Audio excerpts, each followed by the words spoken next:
La banda cambiaria. Información sin reservas.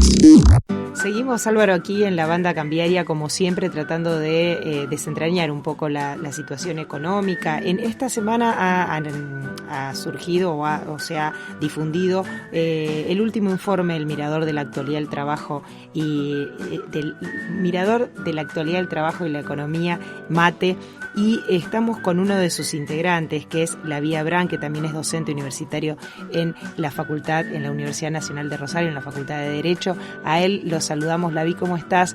Álvaro Torrigle y Sandra Sicaré te saludan.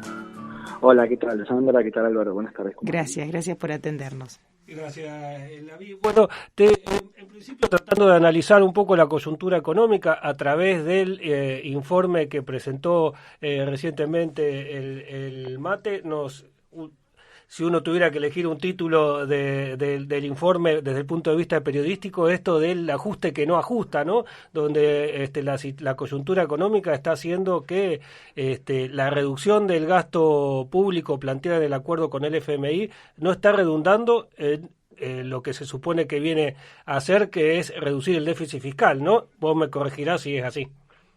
Es así porque efectivamente lo que está pasando es que dejamos de crecer en el último trimestre de 2022 y estamos como en una continuidad de poco aumento de la actividad económica en general. De esa manera la recaudación no está aumentando y básicamente el ajuste genera el propio ajuste. En otras palabras, está faltando un impulso del sector público, un impulso del gasto público para generar mayor actividad, y al no generarse esa actividad, bueno, de alguna manera redunda en no tener recaudación. Entonces, tenemos el ajuste porque no hay tanto gasto, pero esa falta de gasto genera menos gasto todavía. Es como normalmente hablamos del multiplicador keynesiano, acá estamos en un multiplicador pero para atrás, digamos. Entonces, bueno, efectivamente tenemos ese problema. O sea que ahí al no haber volvemos como para atrás, digo, a la inversa, al no incentivar la actividad con mayor gasto, se estaría reduciendo el nivel de la posibilidad de recaudación. Pero ¿existiría la posibilidad de que eso se revierta, teniendo en cuenta lo que ustedes mencionaban también, el acuerdo con el Fondo Monetario Internacional, que una de las premisas es justamente el ajuste del gasto? No, efectivamente es difícil porque el Fondo Monetario de alguna manera está como mirando permanentemente las cuentas. Tenemos esas revisiones trimestrales a las cuales estamos sometidos y no hay demasiado margen de maniobra para aumentar el gasto, pero bueno, de alguna manera está pasando esto que decíamos, que justamente al no poder gastar más, tampoco recaudamos más, pero no hay demasiado margen de maniobra. Un poco podría correrse, yo creo, hay una capacidad mínima de libertad o de grados de libertad para poder avanzar en mayor gasto, pensando sobre todo que es un año electoral y que en general en los años electorales tenemos un aumento del gasto históricamente en Argentina y que sostiene la actividad, porque tenemos que evitar a toda costa caer en una recesión. Todavía no estamos en eso, pero bueno, la actividad privada viene como en esta caída también de que no encuentra expectativas de crecimiento. Me parece que hay ahí un montón de factores que se están conjugando para generar una expectativa poco favorable para este año y de alguna manera termina siendo la famosa profecía autocumplida. Nadie gasta porque nadie espera recaudar o nadie espera vender más, y bueno, eso termina sucediendo, y bueno, y ahí es donde me parece que la acción estatal es la que tiene que venir a romper un poco ese círculo vicioso. ¿Y qué factores están jugando para que esto confluya en estas expectativas negativas? ¿Inflación, sequía? Sí, por supuesto que la inflación, una dificultad de prever cómo pueden ser cómo las inversiones privadas, cómo van a recuperarse. Con una inflación anual de 100% hace mucho más complejo cualquier tipo de decisiones. Y por otro lado, me parece que hay unas expectativas de cambio de gobierno de ciertos sectores económicos, eso no lo tengo tan claro, pero me parece que algo está jugando ahí, de no saber cómo va a ser la continuidad política después de diciembre. Entonces, a pesar de que siguieron habiendo inversiones el año pasado, y no es para desdeñar el nivel de inversión que hubo en Argentina, me parece que en este momento estamos como con un montón de dudas, y después la cuestión de la brecha cambiaria también, que y el acceso a los mercados, o mejor dicho, el acceso a dólares que pueden tener algunas empresas internacionales que siempre miran sus resultados en moneda dura y que, bueno, de alguna manera, al no saber si van a poder acceder a dólares, bueno, también están como reticentes de inversión, podemos decir. Insisto, no es que no haya inversión, pero bueno, se están conjugando de alguna manera estas variables para tener esta situación económica en donde todo está medio a la espera, en un compás de espera, podríamos decir. Lavi, vos mencionabas el tema de la inflación y el Fondo Monetario, digo, no sé si me equivoco, pero en el informe lo mencionan, esta situación de que desde que está sellado el acuerdo o esta renegociación con el Fondo Monetario, la inflación se aceleró en lugar de retroceder. Sí, la inflación se aceleró, pero no sé si estrictamente tiene que ver con el fondo. Me parece que estamos en un lugar de una inercia inflacionaria muy alta. Esto es una inflación generando la propia inflación, una inflación que no se está acelerando en este momento, más o menos, pero llevamos varios meses de un pequeño aumento mensual, pero que sostiene una inflación de alrededor del 100, 110 y a lo mejor va a llegar a 120%. La influencia del fondo está en que de alguna manera ciertas variables que antes no se manejaban diferente empezaron a manejarse con otro criterio. Me refiero a la tasa de interés, en donde ahora tenemos tasas de interés reales positivas desde hace un tiempo, por un lado, y el crawling peg, esto que quiere decir que el tipo de cambio se va moviendo a la par de la inflación. No hay demasiado margen para que el dólar se abarate. Sin embargo, por eso entonces el dólar continúa como una variable que perpetúa la inflación de alguna manera. A ver, todos los precios aumentan, el precio del dólar también. En otro momento se usaba lo que llamábamos el ancla cambiaria. Esto no se está usando más, no se puede usar más por el acuerdo con el Fondo Monetario. Entonces, bueno, esta combinación de tasas de interés y un dólar que va a la par de los precios, bueno, sostiene la inflación. De ahí a que estrictamente sea eso lo que sostiene la inflación, hay un paso más, porque son muchas otras cosas que se conjugan. Estamos en les decía, esta inercia inflacionaria, esta continuidad de la inflación. Contratos atados a la inflación, contratos de alquiler, contratos de provisión entre empresas, contratos financieros entre empresas y bancos que, bueno, están atados a tasas variables. Bueno, de alguna manera todo conjuga, todo termina en una inflación que se sostiene a sí misma. Daría la impresión que el gobierno, sobre todo el ministro Massa, está tratando en esta especie de expectativas desajustadas, tratar de coordinándola, haciendo un poco dándole, tratando de darle lo que piden los llamados mercados o los distintos sectores del poder económico. Tendría que ser al revés la situación para empezar a desactivar este combo de expectativas negativas.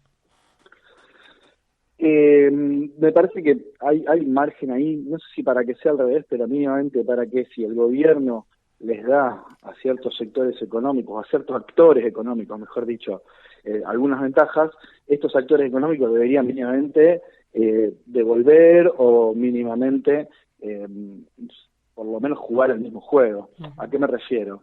A que el gobierno les está dando dólar soja, por ejemplo, pero después no hay liquidación.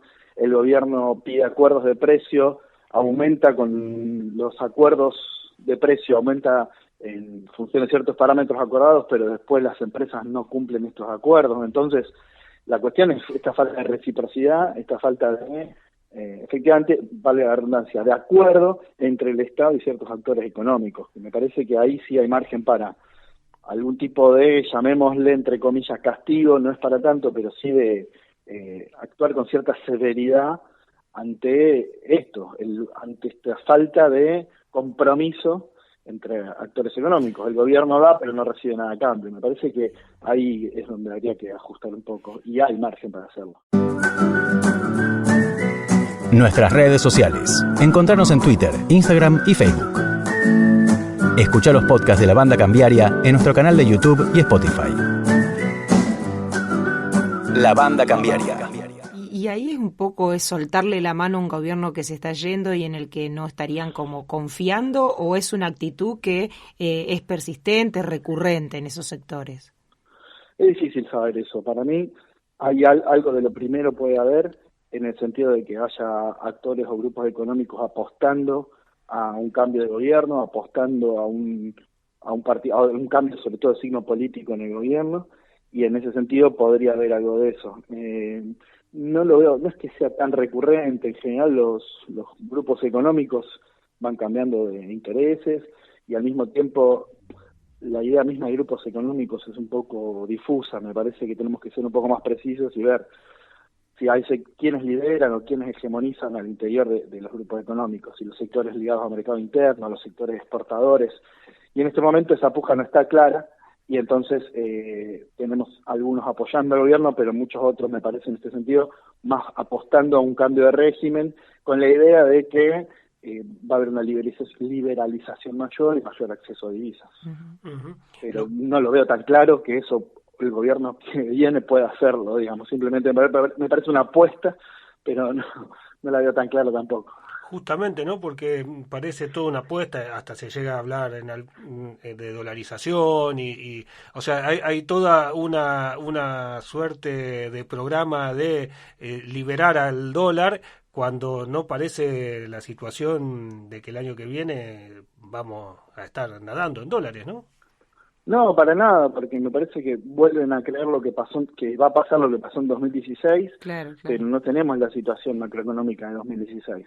En 2016 teníamos un gran desendeudamiento y ahora estamos endeudados, y teníamos el acceso, después del pago famoso de los fondos buitres, el acceso a mercados internacionales para fondeo tanto de empresas como del Estado, y ese acceso ahora tampoco está. Entonces, la idea de que van a llover los dólares es un poco, es ilusa, podríamos decir. Al mismo tiempo, también para complementar y para balancear un poco la visión, sí es cierto que el panorama exportador del año que viene permitirá pensar en que van a entrar dólares, a partir sobre todo de la cuestión energética, uh-huh, que va a complementar al agro, digamos. O sea, nosotros tenemos hoy por hoy el principal proveedor de divisas del país es el agro, el principal proveedor a partir de sus exportaciones, y se espera que haya muchas exportaciones de energía a partir del año 2024. Entonces, bueno, están esas dos cosas, pero no es la situación económica de 2016 sin duda, y en ese sentido no está claro que pueda haber una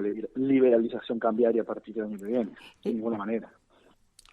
Uno de los datos que también está en el informe de Mate es que al menos hasta enero, si no me equivoco, seguía habiendo un buen ritmo de creación de empleo registrado, y bueno, de empleo en general, digamos, pero ahí miden también un poco la evolución del CIPA, si no me equivoco. ¿Hasta cuánto puede aguantar una economía que se frena con este ritmo de sostenimiento del empleo? Bueno, me parece que lo que estamos viendo ahí es que los salarios son baratos. Claro. O sea, hoy por hoy es verdad, si la economía no sigue creciendo, va a ser difícil que siga generando empleo, pero al mismo tiempo la variación de precios relativos de los últimos 7, 8 años ha hecho que el salario en promedio sea barato para los empresarios. A ver, no quiere decir que sea regalado, ni mucho menos, pero sí efectivamente la variación de precios de otras cosas ha hecho que sea barato contratar gente, y me parece que eso también de alguna manera explica la cantidad de aumento, sobre todo de blanqueo. Pero bueno, también hay efectivamente una política de blanqueo, hay varias cosas que se están conjugando. La verdad, es difícil hacer un aporte hacia adelante, una previsión hacia adelante sobre cuántos más empleos se pueden seguir generando, pero efectivamente si deja de crecer la economía, va a ser más difícil que se siga generando empleo, eso está claro. Uh-huh. Veíamos en estas últimas meses, al menos en estas últimas semanas, al ministro Massa de un lado para otro tratando de conseguir dólares para fortalecer las reservas, en esta idea que uno ve de por lo menos llegar un poco más aliviado hasta el periodo de las elecciones, ¿no? Y también ahí con la presencia de países limítrofes, en el caso de Brasil, fundamentalmente, fundamentalmente, con la idea de correrse o correr al dólar, que viene por ahí medio vapuleado también a nivel internacional en lo que es el intercambio comercial y demás. ¿Consideras que puede ser una oportunidad para que los países de la región consoliden este intercambio con otra moneda que no sea el dólar, al menos en sus vínculos comerciales? ¿O es una idea así muy tirada de los pelos, por decirlo de alguna manera? No, no es tirada de los pelos. Efectivamente hay una oportunidad, es algo que se viene posponiendo hace mucho, pensar que podemos comerciar en nuestras monedas, particularmente con Brasil. También está en el mismo sentido, en otro sentido complementario, la cuestión del acuerdo con China. Me parece que, volviendo, sí es una oportunidad, sí podemos pensar en comerciar. Esto no aleja la restricción externa, en el sentido de que para conseguir los reales también vamos a tener que conseguir dólares, pero sí me parece que está buscándose quitarle presión a la cotización del dólar. Entonces, ¿se van a utilizar dólares de las reservas?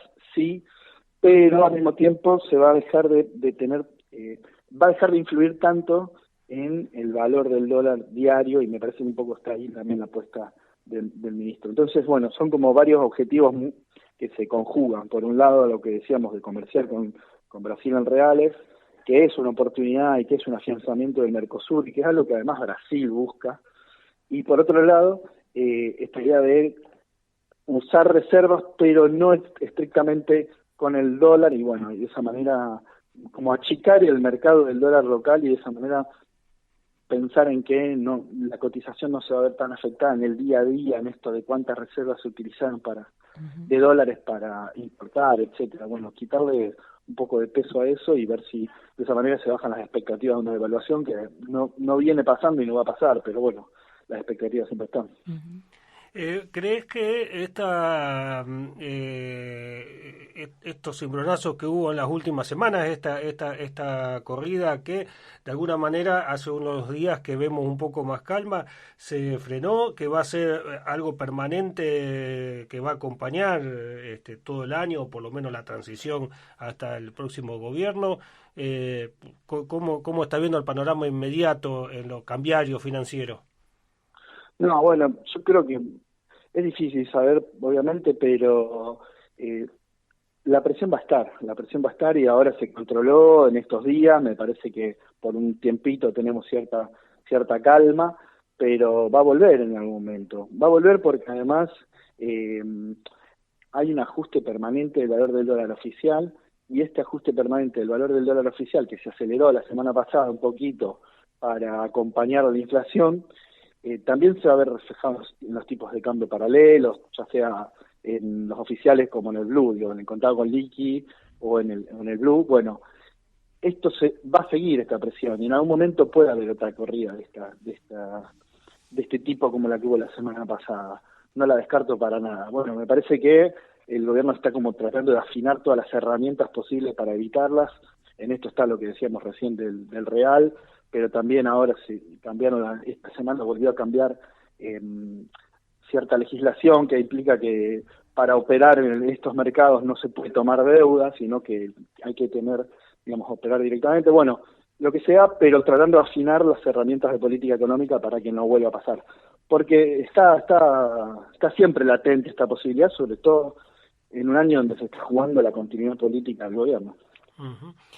Por supuesto, daría la impresión de que, bueno, yo digo por supuesto, pero vos nos dirás que la aspiración de transitar un sendero a la baja en materia de inflación, que a lo mejor era la idea original de Massa cuando llegó al Ministerio de Economía, ha quedado muy atrás. Hoy la prioridad es que no se le descalibren totalmente las variables, ¿no?